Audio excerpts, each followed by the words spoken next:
আজকে আমি নায়কের মতো কেন সাজলাম আর আমার বাসায় একটা আয়োজন কেন, এটা সমস্ত ভিডিও দেখার জন্য সাথে থাকুন।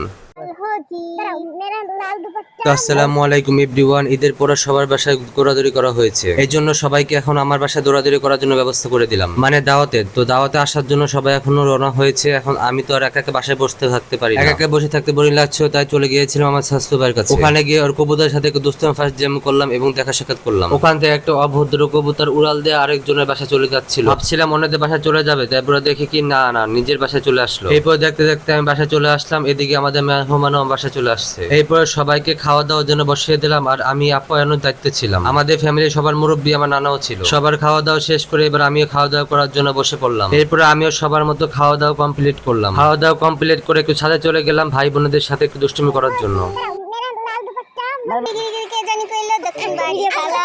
তো আজকের মতো ভিডিওটা এখানে শেষ। ভিডিওটা ভালো লেগে থাকলে সবাই সাবস্ক্রাইব করে দিবেন আর অবশ্যই একটা করে লাইক দিয়ে যাবেন। আল্লাহ হাফেজ।